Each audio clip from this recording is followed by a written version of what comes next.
welcome to the Planet Pearl YouTube channel, where I share all about my creative projects, be it knitting, crochet, quilting or embroidery. I haven't been 100% health-wise. I've hurt my back and my right arm, and it has meant that I'm not able to craft for a long time. So I have been doing a little bit of crafting here and there, and I was missing the crafting connection. So recently I was at a embroidery workshop to make this, sorry about the crinkle, to make this gorgeous embroidery called Posy. It's designed by Embroider with Bee, and Bee's workshops are always fun, and I try to go to them whenever I can. And I love going to these small workshops because you get to spend some time learning something new, meet a bunch of lovely like-minded people, share a few laughs, a few ideas, and come away rejuvenated and refreshed. And as I was holding this handmade piece, I felt warm feelings that came up. I was struck by how an invisible thread of love connects all the makers. The memories are woven into each stitch and they last forever. So this project is really pretty. It is elevated with these beads in them. This is satin stitch, lacy daisy, stem stitch, herringbone. And for me, the fiber crafts have always been more than a hobby. They are a connection to my past, to my roots, and to the quiet joy of creating something with my own hands. So as I was creating, stitching on this piece, I was reminded of how I started my journey, and today I want to take you on that little journey through my fiber trail, how I fell in love with embroidery, crochet, knitting, patchwork, and all things handmade. It all started when I was little. I must have been 7 or 6. My earliest memory of fiber crafts is from home, watching my mom, my grandmom, and my aunt discussing over embroidery pattern to use for a teapot cover. If I remember correctly, it was a basket filled with posies, and my grandmother's hands, although affected by arthritis, they moved so gracefully, stitching beautifully and using colorful threads into fabric. And I felt there was something magical about it, like she was weaving stories in with those threads. And I remember being completely fascinated, and I wanted to be part of that magic. So one day my grandmother started me on a little hanky project with drawn thread, and let's just say it took me a long time to understand what we were doing. So I didn't want to continue with it, and I wanted to use the colored threads and everything. And so I cheekily told my grandmother that I thought my mom was a better teacher than her, and I didn't want to learn from her. Imagine my grandmother's horror for a 7-year-old to say that to a much respected and well-loved teacher. I don't remember much after that, but I remember my mom helping me make a tiny piece of embroidery. I think that was my first real project, and I was so proud of it, even if the stitches were uneven and full of knots. And embroidery then became a thing my mom and I bonded over. And every summer during holidays, my mom and I would pore over Soviet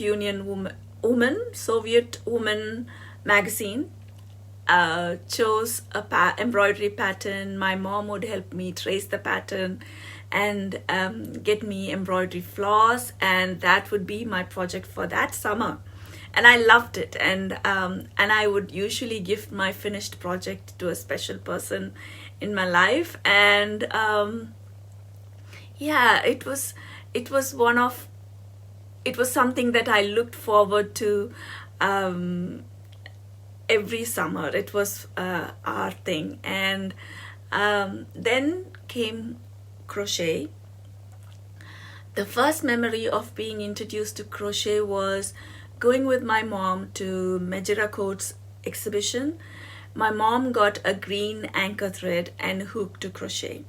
Green is my mom's all-time favorite color, and she just designed her own pattern for a beautiful dolly, and she gifted that dolly to her friend. And I have since watched my mom make many lace to adorn underskirts of saris and such, but I never learned crochet from her.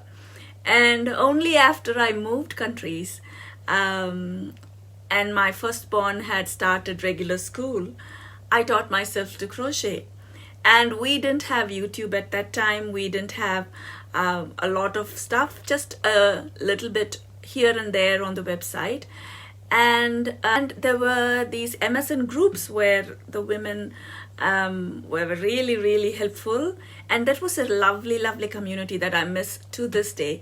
And then with that, I started knitting, and I picked up the needles, and I felt like two left hands, and my stitches were tight, the tension was all over the place, and I kept dropping stitches, but I loved it. It felt like it was meant for me.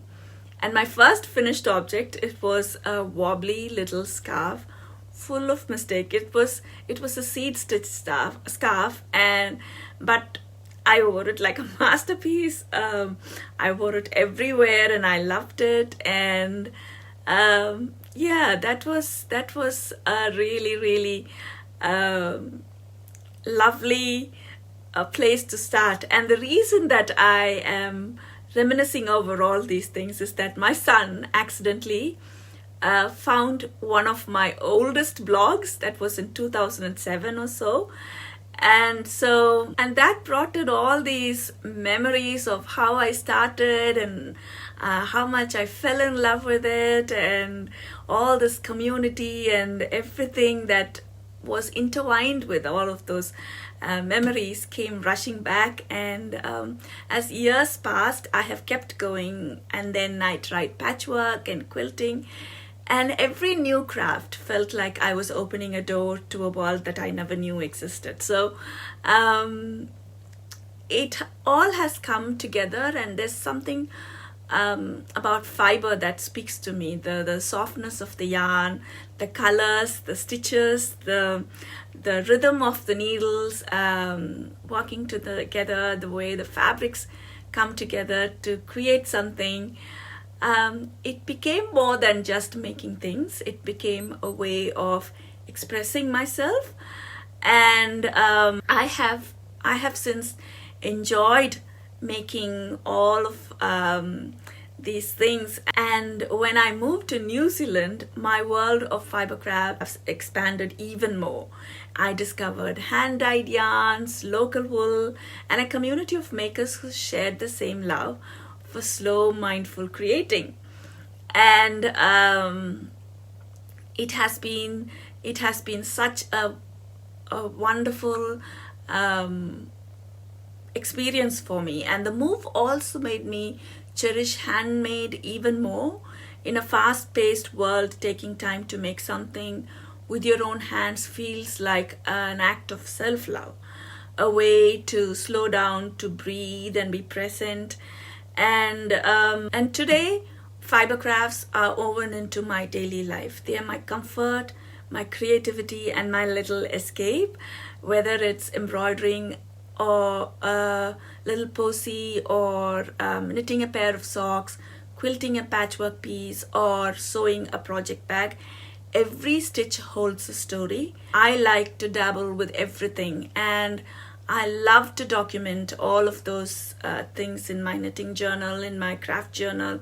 And my journal has become a place where I can document those stories, a space for inspiration, for reflection, for organizing my thoughts and keeping track of what I'm making. Because one time I'm working on an embroidery piece, at a few days later I'm working a little bit on a knitting piece. And so it's how my creativity goes. And looking back, I see how every stitch has shaped not just the projects I've made, but it has made the person that I have become. Fibre crafts has been my constant companion through moves, through changes, through life itself. And so yeah, it has been one constant thing in my life, which I am so grateful for. And I would love to hear from you about your fibre craft journey. How did you fall in love with making?